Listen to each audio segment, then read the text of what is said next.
Guess what today is? It's not a holiday, I don't think. It's not a particularly good day to ride. New chain day.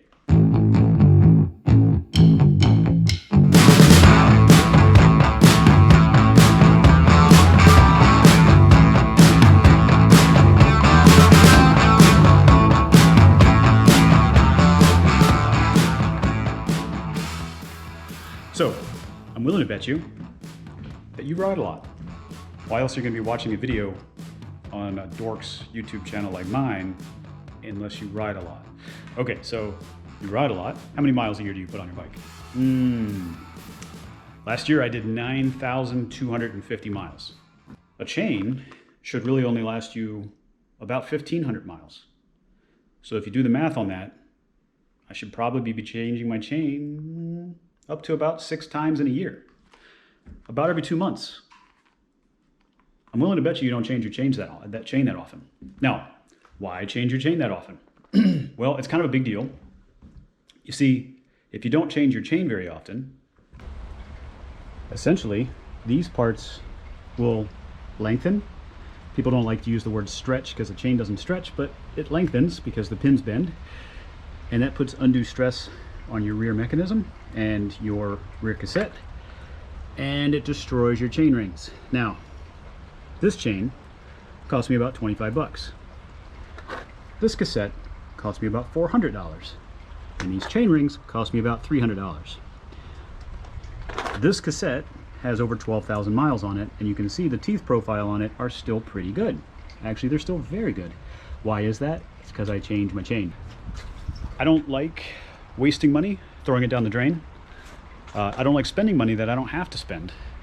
But I will tell you, the money that you spend to change out your chain every couple of months, it's well worth it. It pays for itself. The longevity I get out of my other components because of that it pays dividends. So let's real quick change the chain on my bike. It only takes a few minutes. I'll show you how you do it and how easy it is, what tools you need, and why you should be doing it more often. First, let's talk about the tools. You're going to need a chain that's the appropriate amount of, designed for the amount of gears you got. This is an 11-speed chain. That's an 11-speed bike. Now, the keen-eyed observers among you will know that this is not the SRAM red chain. You can intermix chains. As a matter of fact, I can use a Shimano chain with a SRAM group set. I can use a KMC chain. If you really want to get crazy, you can even use a Campagnolo chain with a SRAM chain set. I wouldn't recommend it. This one's affordable, and if you can't tell, it's really nasty outside right now. I don't want to put a super high-end chain on, but even their higher-end chains aren't that expensive. I think I paid 35 bucks for this SRAM red chain and maybe 25 for this, so not a huge difference. But I'm just going to put this on. It's a little heavier than the red chain. That's the only difference. The next tools you'll need are a chain breaker, a chain breaking tool, and a chain link tool. Now, if you have the type of chain where instead of using a magic link or a quick link, it uses a pin to hold it in place, then you can use one of these tools by itself. You don't have to have this. I like the magic chain tool, so I use this.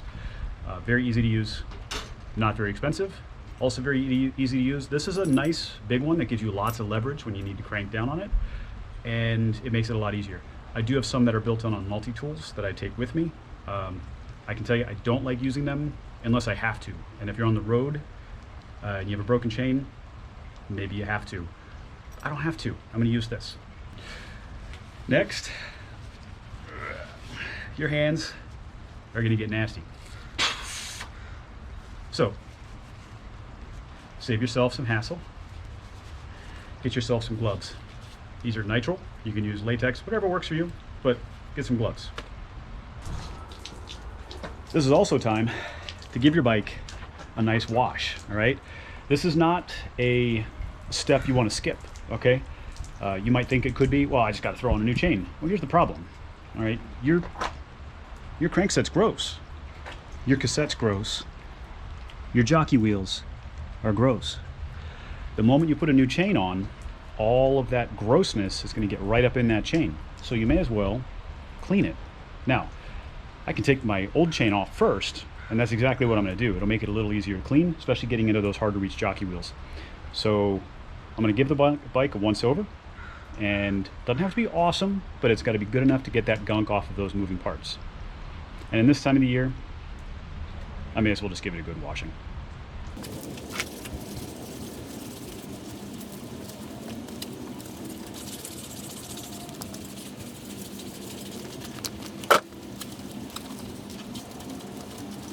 To get the old chain off, I'm going to get out my Magic Link tool. I don't know what this thing's called, but you know, if you go to the bike shop and tell them you need that part tool thingy that'll help you take apart your Magic Link, they'll know what you're talking about, or they'll call the right people to pull you away in a straitjacket. Okay, here it is. This one's super duper easy. Done. Okay, sometimes it'll come off quite violently and take out your neighbors. Usually it just pops open. Okay, that's easy. Now I just pull the chain off and set it aside. I will need this later, so don't just take this straight to the bin. All right, this is a great chance to get up here and get your crankset, your jockey wheels, and your cassette. I'm going to take the rear wheel out, do the cassette separately, but I'm going to give you a little pro tip to get these clean. First things first, get rid of your nice, beautiful, clean sponge and grab a nasty old sponge, because this stuff, it ruins sponges, okay? Once you get it all over here, you don't want to use this sponge on your bike or you're going to wind up just smearing a bunch of grease on there. But I got no problem using it to clean my drivetrain really, really well. Now this is a great other opportunity for one more thing. If your crank's at a spin, you want to listen for anything that's in there. If you hear any gunk in there, if you hear any grinding, your bottom bracket might be toast and it's time to get it to the shop. If it spins freely and there's no extra sounds, your bottom bracket's fine. Probably. If you feel lumps, that means you got a bad bearing in there somewhere. Again, get it to your shop. No harm in taking this in and just telling them, repack the bearings. It takes them about 20 minutes and they probably won't even charge you that much. One of the things I like about having jockey wheels that have some color on them, these anodized that are purple, it's really easy for me to tell when I got all the gunk off of them. If they're black, can't really tell. It's just they're a different shade of black. So going with these anodized ones, in addition to having supposedly better bearings, yay, I can tell when they're clean and when they're disgusting. Okay, so this is why we kept the previous chain, because we're going to use the old chain to measure the new chain. A little gross on my patio right now, but it's not going to hurt anything. I'm going to wipe down the new chain.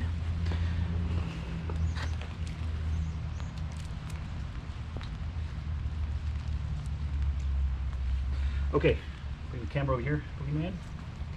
We're now working on the Boogeyman's bike instead of mine. Main reason is because my GoPro sucks. Actually, I think all GoPros suck. That's my own personal opinion. Okay, so we want to make sure we start with the same kind of link. This is an inner plate versus the outer plate. It should already be set up that way, but just make sure. Even this all the way down, and you'll notice, if we bring this camera in real close on these pins right here, this chain is about 1/8 of an inch longer than that chain, which means this chain has started to, for lack of better terms, stretch, or the pins have started to bend, which makes the chain longer. This is causing wear and tear on the drivetrain. So what we want to do though, this is the pin right here that I want to break. I'm going to place my hand right next to that. Drop that bad boy in there. This is the pin I want out.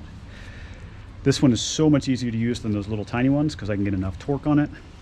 Oh, as soon as it pops, that pin starts to move out. And oh, it just got super easy, which means the pin is cleared. I just back this bad boy on out. And voila, I've got myself a prepared chain. Place one of the Quicklinks. Come with me. We've got this in this little ring here. That makes it a lot easier when you go to put the chain together.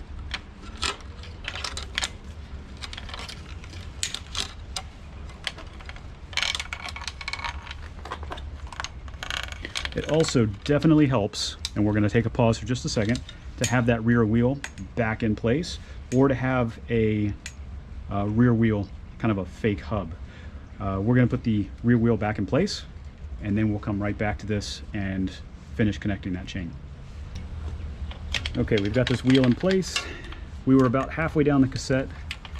We're going to just stay in that general area. It will fix itself, but it's easier if it's already aligned in the proper place.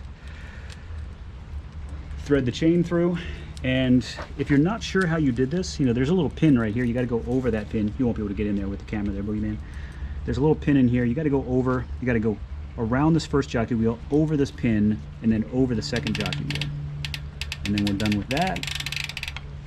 Let me grab the other quick link. Now you'll notice this quick link is on the outside, which means I got to put this one on the inside. They got to be on opposite sides of each other. Come together. Make sure that both plates are secured on there. Notice there's no extra space in this area here.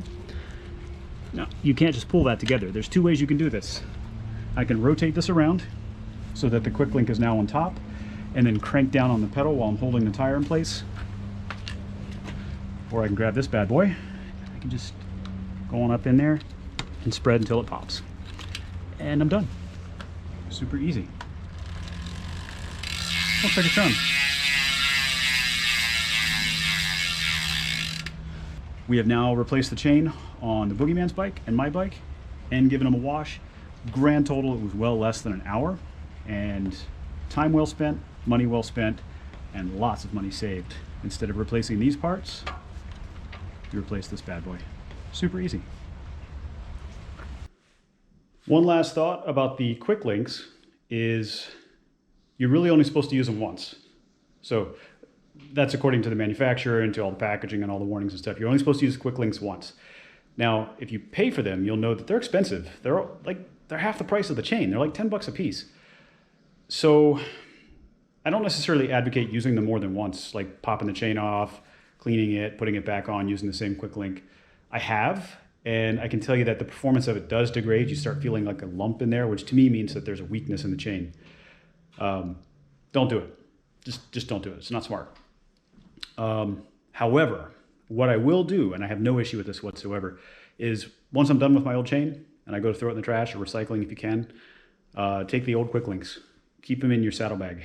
It takes up no space, doesn't add but 2 grams. And if you're in a pinch and you break a chain while you're out and you've got a chain breaker tool, you can get going again. You can use those old quick links and you can make it back home until you can get a new chain and new quick links. Don't advocate using them over and over and over again, but if you have to in a pinch, they'll work like a champ. So thanks for joining me on this video today. I appreciate your time, and feel free to put some stuff down in the comments below. Maybe you do something different when you change your chain. Maybe you've got some tips. Maybe you've got some tricks that work that I didn't think of here. Maybe some ideas. Throw them down in the comments. Maybe you got some questions. I'm happy to try to answer them if I can. And if not, maybe I'll find the answer and point you to it. Otherwise, if you liked the video, hit subscribe. Give me a thumbs up. If you didn't like the video and you're still watching, you really need to think about your choices in life. Other than that, thanks again, and I will see you again soon. Bye.